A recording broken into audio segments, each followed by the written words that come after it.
Hi friends, welcome to our channel. നമ്മൾ തുടങ്ങിയ പുതിയ സീരീസ് ആണ് PY2 സീരീസ്. അതിൽ ഫസ്റ്റ് PY2 ക്വസ്റ്റ്യനും അതിന്റെ റിലേറ്റഡ് ഫാക്റ്റുമാണ് പറഞ്ഞുകൊണ്ടിരിക്കുന്നത്. ഫസ്റ്റ് വീഡിയോയിൽ പോർച്ചുഗീസുകാരെ കുറിച്ചുള്ള ഫുൾ ഡീറ്റെയിൽസ് പറഞ്ഞിട്ടുണ്ട്. PY2 ഉൾപ്പെടെയാണ് പറഞ്ഞിരിക്കുന്നത്. ഇന്നത്തെ ക്ലാസ്സിൽ ഡച്ചുകാരെ കുറിച്ചാണ് പറയുന്നത് കേട്ടോ. ക്ലാസ്സിലേക്ക് പോവാം. ഡച്ചുകാർ ഇന്ത്യയിൽ വന്ന വർഷം 1595. ഡച്ചുകാർ ഇന്ത്യയിൽ വന്ന വർഷം 1595. ഡച്ച് ഈസ്റ്റ് ഇന്ത്യ കമ്പനി സ്ഥാപിതമായ വർഷം 1602.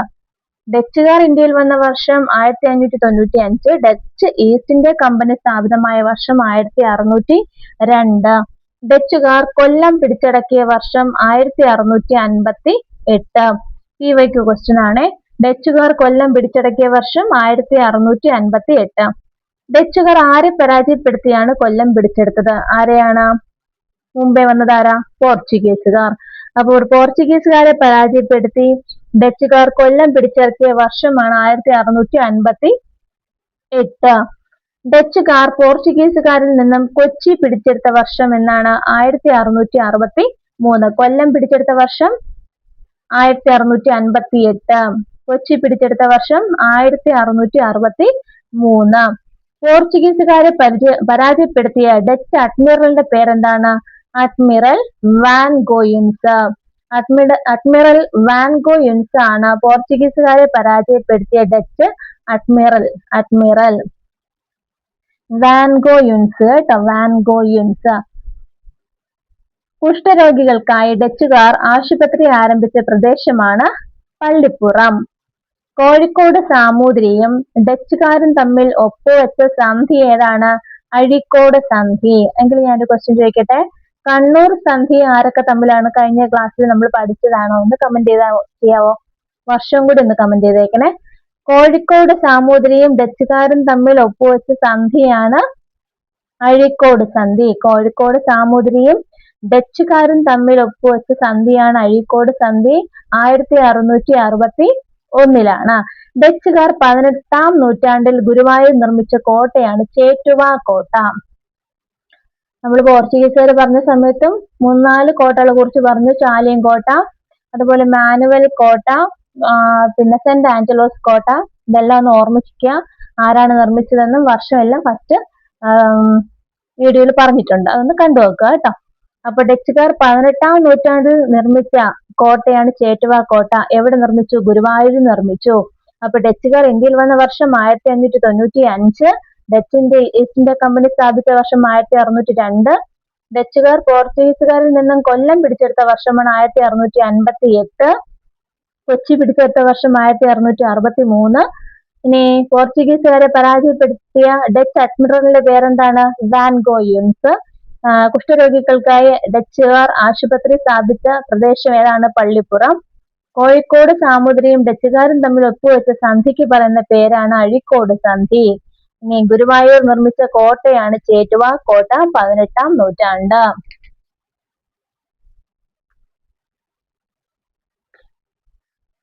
ഇനി ഡച്ചുകാരുടെ പ്രധാനപ്പെട്ട സംഭാവനകളാണ് പറയുന്നത്. ഡച്ചുകാരുടെ പ്രധാനപ്പെട്ട സംഭാവനകൾ എന്തൊക്കെയാണ്? ഉപ്പ് നിർമ്മാണം, തുണിക്ക് ചായം മുക്കൽ, തെങ്ങു കൃഷിക്ക് പ്രത്യേക പ്രോത്സാഹനവും മെച്ചപ്പെട്ട തൈകളുടെ വിതരണവും, അതുപോലെ ഹോർത്തൂസ് മലബാറിക്കസ് എന്ന കൃതിയും. അതിൽ ഏറ്റവും പ്രധാനപ്പെട്ട എന്താണ്? Hortus Malabaricus. അതിൽ നിന്ന് തന്നെ ഒരുപാട് PYQ ചോദ്യങ്ങളുണ്ട് കേട്ടോ. ഡച്ചുകാരുടെ പ്രധാന സംഭാവനകൾ ഏതൊക്കെയാണ്? ഉപ്പ് നിർമ്മാണം, അത് ഓർമ്മിച്ച് വെക്കാം. തുണിക്ക് ചായം മുക്കൽ, തെങ്ങു കൃഷിക്ക് പ്രോത്സാഹനവും തൈകളുടെ വിതരണവും. പിന്നെ അതുപോലെ 12 വാല്യങ്ങളുള്ള ഹോർത്തൂസ് മലബാറിക്കസും ആരുടെ സംഭാവനയാണ്? ഡച്ചുകാരുടെ സംഭാവനയാണ്. ഇനി മാവേലിക്കര ഉടമ്പടി ഒപ്പുവെച്ചത് ആരൊക്കെ തമ്മിലാണ്? മാർത്താണ്ഡവർമ്മയും ഡച്ചുകാരും തമ്മിലാണ് മാവേലിക്കര ഉടമ്പടി ഒപ്പുവെച്ചത്. ഇതും PYQ ചോദ്യമാണ് കേട്ടോ. ഹോർത്തൂസ് മലബാറിക്കസിൽ എത്ര വാല്യങ്ങളുണ്ട്? 12 വാല്യങ്ങൾ. അത് ആരുടെ സംഭാവനയാണ്? ഡച്ചുകാരുടെ സംഭാവനയാണ്. മാർത്താണ്ഡവർമ്മയും ഡച്ചുകാരും തമ്മിലുള്ള ഉടമ്പടി ഏതാണ്? മാവേലിക്കര ഉടമ്പടി. ആരൊക്കെ തമ്മിലാണെന്നും ഉടമ്പടിയുടെ പേരെന്താണെന്നും ഏത് വർഷമാണെന്നും ക്വസ്റ്റ്യൻ ചോദിച്ചിട്ടുണ്ട്. PYQ ചോദ്യമാണ്. മാവേലിക്കര ഉടമ്പടി മാർത്താണ്ഡവർമ്മയും ഡച്ചുകാരും തമ്മിൽ 1753 മാവേലിക്കര ഉടമ്പടി എന്ന് പറയുന്നത്. മാവേലിക്കര ഉടമ്പടി വഴി തിരുവിതാംകൂറിന്റെ ആഭ്യന്തര കാര്യങ്ങളിൽ ഡച്ചുകാർ ഇടപെടരുത് എന്നും തിരുവിതാംകൂർ മറ്റു രാജ്യങ്ങളുമായി യുദ്ധത്തിന് പുറപ്പെട്ടാൽ ഡച്ചുകാർ നിഷ്പക്ഷത പാലിക്കണമെന്നും വ്യവസ്ഥ ചെയ്തിട്ടുണ്ട്. ഡച്ച് ഭരണം കേരളത്തിൽ അവസാനിക്കാൻ കാരണമായ ഉടമ്പടി ഏതാണെന്ന് ചോദിച്ചാലും അതിന്റെ ആൻസർ എന്താണ്? മാവേലിക്കര ഉടമ്പടിയാണ്. 1753 മാവേലിക്കര ഉടമ്പടി പ്രകാരമാണ് ഡച്ച് ഭരണം കേരളത്തിൽ അവസാനിക്കാൻ കാരണമായത്. ഡച്ചുകാരിൽ നിന്നും 1789 ധർമ്മരാജ വിലയ്ക്ക് വാങ്ങിയ കോട്ടയാണ് കൊടുങ്ങല്ലൂർ കോട്ട, പള്ളിപ്പുറം കോട്ട. പിന്നെ നമ്മൾ ആദ്യം പറഞ്ഞത് വേറൊരു കോട്ട, അത് ഇതിന്റെ കൂട്ടത്തിൽ ഉൾപ്പെടുത്തണ്ട. ഡച്ചുകാരുമായി പറഞ്ഞ സ്ഥിതിക്ക് ആദ്യം പറഞ്ഞ കോട്ട ഏതാ? ചേറ്റുവ കോട്ട. ഗുരുവായൂരിൽ 18ാം നൂറ്റാണ്ടിൽ ഡച്ചുകാർ നിർമ്മിച്ച കോട്ടയാണ് ചേറ്റുവ കോട്ട. ഡച്ചുകാരിൽ നിന്നും 1789 ധർമ്മരാജാവ് വിലയ്ക്ക് വാങ്ങിയ കോട്ടകൾ ഏതൊക്കെയാണ്? കൊടുങ്ങല്ലൂർ കോട്ടയും പള്ളിപ്പുറം കോട്ടയും. കൊടുങ്ങല്ലൂർ കോട്ടയും പള്ളിപ്പുറം കോട്ടയും എന്താണ് പ്രത്യേകത? ധർമ്മരാജാവ് വിലയ്ക്ക് വാങ്ങിയ കോട്ടകളാണ്. ഏത് വർഷം? 1789. ആരിൽ നിന്ന് വാങ്ങി? ഡച്ചുകാരിൽ നിന്നും വാങ്ങി. അപ്പൊ ഇതിൽ പ്രധാനപ്പെട്ട ക്വസ്റ്റ്യൻ ഏതാണ്? ഹോർത്തൂസ് മലബാറിക്കസിന്റെ വാല്യങ്ങൾ 12 വാല്യം. മാവേലിക്കര ഉടമ്പടി 1753 മാർത്താണ്ഡവർമ്മയും ഡച്ചുകാരും തമ്മിൽ. ഇനി നമ്മൾ പറയുന്ന പ്രധാനപ്പെട്ട പോയിന്റ് ഹോർത്തൂസ് മലബാറിക്കസ്. എന്താണ് ഹോർത്തൂസ് മലബാറിക്കസ്? മലബാറിലെ ഔഷധ സസ്യങ്ങളെ പ്രതിപാദിക്കുന്ന ഡച്ചുകാർ തയ്യാറാക്കിയ പുസ്തകമാണ് ഹോർത്തൂസ് മലബാറിക്കസ് എന്ന് പറയുന്നത്. ഔഷധ സസ്യങ്ങളെ കുറിച്ചാണ് പ്രതിപാദ്യം. ഹോർത്തൂസ് മലബാറിക്കസിന്റെ പ്രതിപാദ്യ വിഷയം എന്താണ്? ഔഷധ സസ്യങ്ങളെ പറ്റി, മലബാറിലെ ഔഷധ സസ്യങ്ങളെ കുറിച്ചാണ് പ്രതിപാദിച്ചിരിക്കുന്നത്. ഡച്ചുകാരുടെ ഏറ്റവും വലിയ സംഭാവന ഏതെന്ന് ചോദിച്ചാൽ എന്ത് പറയാം? Hortus Malabaricus. തയ്യാറാക്കിയത് ഏത് ഭാഷയിലാണ്? ലാറ്റിൻ ഭാഷയിലാണ്. ഒരു ക്വസ്റ്റ്യൻ ചോദിക്കട്ടെ.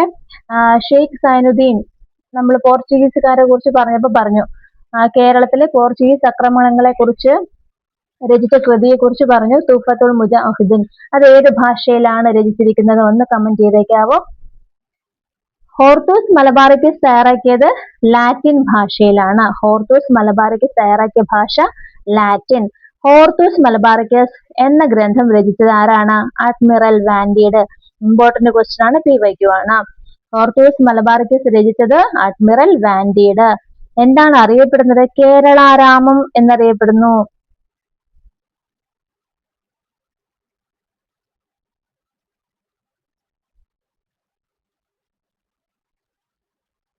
കേരള ആരാമം എന്ന് വായിച്ചാൽ മതിയായിരിക്കും എനിക്ക് തോന്നുന്നു അല്ലെ. കേരള ആരാമം എന്നറിയപ്പെടുന്ന ഗ്രന്ഥമാണ് ഹോർത്തൂസ് മലബാറിക്കസ്. ഹോർത്തൂസ് മലബാറിക്കസ് പ്രസിദ്ധീകരിച്ച സ്ഥലം എവിടെയാണ്? ആംസ്റ്റർഡാം ആണ്. ഹോർത്തൂസ് മലബാറിക്കസ് പ്രസിദ്ധീകരിച്ച വർഷം 1678, 1703. ഇനി 1678-നും 1703-നും ഇടയ്ക്ക് 12 വാല്യങ്ങളായിട്ട് ഹോർത്തൂസ് മലബാറിക്കസ് പ്രസിദ്ധീകരിച്ചു. ഹോർത്തൂസ് മലബാറിക്കസിൽ പ്രതിപാദിച്ച ആദ്യ വൃക്ഷം PYQ ക്വസ്റ്റ്യൻ ആണ്, തെങ്ങ്. അവസാന വൃക്ഷം ഏതാ? ആൽ. ഹോർത്തൂസ് മലബാറിക്കസിൽ പ്രതിപാദിച്ചിരിക്കുന്ന ആദ്യത്തെ വൃക്ഷമാണ് തെങ്ങ്, അവസാനത്തെ വൃക്ഷമാണ് ആൽ. മലയാള ലിപി അച്ചടിച്ച ആദ്യ ഗ്രന്ഥം ഏതാണ്? Hortus Malabaricus. ഈ സെന്റൻസ് ഒന്ന് കറക്റ്റ് വായിച്ചിട്ട് പോകണം, ഡൗട്ട് അടിക്കരുത്. മലയാള ലിപി അച്ചടിച്ച ആദ്യ ഗ്രന്ഥം ഏതാണ്? Hortus Malabaricus. മലയാളത്തിൽ അച്ചടിച്ച ആദ്യത്തെ വാക്ക് ഏതാണ്? തെങ്ങ്. ഹോർത്തൂസ് മലബാറിക്കസിന്റെ രചനയിൽ സഹായിച്ച മലയാളി വൈദ്യൻ ആരാ? ഇട്ടി അച്യുതൻ. ഇട്ടി അച്യുതൻ. ഇട്ടി അച്യുതൻ സ്മാരകം എവിടെയാണ്? കടക്കരപ്പള്ളി, ആലപ്പുഴ. ഇട്ടി അച്യുതന്റെ സ്മാരകമായ കുരിയാള സ്ഥിതി ചെയ്യുന്ന സ്ഥലം ഏതാണ്? കടക്കരപ്പള്ളി, ആലപ്പുഴ. ഹോർത്തൂസ് മലബാറിക്കസിന്റെ രചനയിൽ സഹായിച്ച ഗൗഡ സാരസ്വത ബ്രാഹ്മണർക്ക് പറയുന്ന പേരാണ് രംഗഭട്ട്, അപ്പുഭട്ട്, വിനായക ഭട്ട്. PYQ ക്വസ്റ്റ്യൻ ആണ്. ഹോർത്തൂസ് മലബാറിക്കസിന്റെ രചനയിൽ സഹായിച്ച ബ്രാഹ്മണർ ആരൊക്കെയാണ്? രംഗഭട്ട്, അപ്പുഭട്ട്, വിനായക ഭട്ട്. ഹോർത്തൂസ് മലബാറിക്കസിന്റെ രചനയിൽ സഹായിച്ച കാർമൽ പുരോഹിതനാരാ? ജോൺ മാത്യൂസ് അല്ലെങ്കിൽ ഫാദർ മാത്യൂസ് എന്ന് പറയുന്നു. ഹോർത്തൂസ് മലബാറിക്കസിലെ ചിത്രങ്ങൾ വരച്ചത് ആരാണ്? ഈ ഫാദർ ആണ്, ജോൺ മാത്യൂസ് ആണ്. ഹോർത്തൂസ് മലബാറിക്കസിന്റെ രചനയിൽ സഹായിച്ച കാർമൽ പുരോഹിതനാണ് ജോൺ മാത്യൂസ്. അദ്ദേഹമാണ് ഹോർത്തൂസ് മലബാറിക്കസിലേക്ക് ആവശ്യമായിട്ടുള്ള ചിത്രങ്ങൾ വരച്ചത്? ഹോർത്തൂസ് മലബാറിക്കസിന്റെ രചനയിൽ സഹായിച്ച പരിഭാഷകനാരാണ്? Emmanuel Carneiro. Emmanuel Carneiro. പരിഭാഷകനാരാ? Emmanuel Carneiro. ഹോർത്തൂസ് മലബാറിക്കസിന്റെ മലയാളം പതിപ്പ് പ്രസിദ്ധീകരിക്കാൻ നേതൃത്വം നൽകിയ സർവകലാശാല ഏതാ? കേരള സർവകലാശാല. ഹോർത്തൂസ് മലബാറിക്കസിന്റെ മലയാളം പതിപ്പ് പ്രസിദ്ധീകരിക്കാൻ നേതൃത്വം നൽകിയ സർവകലാശാലയാണ് കേരള സർവകലാശാല. ഹോർത്തൂസ് മലബാറിക്കസ് മലയാളത്തിലേക്ക് വിവർത്തനം ചെയ്തത് ആരാ? KS മണിലാൽ. PYQ ക്വസ്റ്റ്യൻ ആണ്. KS മണിലാൽ. ഹോർത്തൂസ് മലബാറിക്കസ് മലയാളത്തിലേക്ക് വിവർത്തനം ചെയ്തത് KS മണിലാൽ. ഇപ്പൊ ഹോർത്തൂസ് മലബാറിക്കസിനെ കുറിച്ച് പറഞ്ഞ എന്തൊക്കെയാണ്? മലബാറിലെ ഔഷധ സസ്യങ്ങളാണ് പ്രതിപാദ്യ വിഷയം എന്ന് പറയുന്നത്. ഡച്ചുകാരുടെ ഏറ്റവും വലിയ സംഭാവനയാണ്. ലാറ്റിൻ ഭാഷയിലാണ് തയ്യാറാക്കിയിരിക്കുന്നത്. മലബാറിക്കസ് എന്ന ഗ്രന്ഥം രചിച്ചത് അഡ്മിറൽ വാൻഡീഡാണ്. കേരളാരാമം എന്ന പേരിൽ അറിയപ്പെടുന്ന ഗ്രന്ഥമാണ് ഹോർത്തൂസ് മലബാറിക്കസ്. പ്രസിദ്ധീകരിച്ച സ്ഥലം ആംസ്റ്റർഡാമാണ്. 1678 1703 ഇടയ്ക്കാണ് 12 വാല്യങ്ങളായിട്ടാണ് പ്രസിദ്ധീകരിച്ചത്. ഈ പുസ്തകത്തിലെ ആദ്യത്തെ വൃക്ഷം, പ്രതിപാദിച്ചിരിക്കുന്ന ആദ്യ വൃക്ഷം തെങ്ങും അവസാന വൃക്ഷം ആലുമാണ്.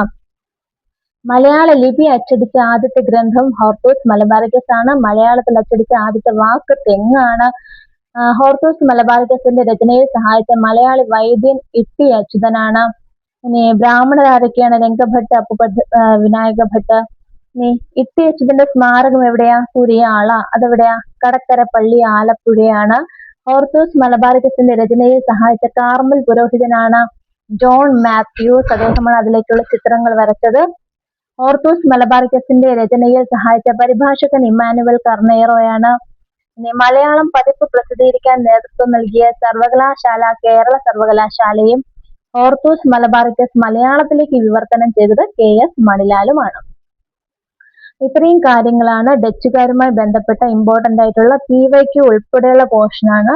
ഇത്ര തന്നെ പഠിച്ചാൽ മതിയാവും. അത് മാവേലിക്കര സന്ധിയും കൂടി ഓർമ്മിച്ചിരിക്കുക. 1753 മാർത്താണ്ഡവർമ്മയും ഡച്ചുകാരും തമ്മിൽ.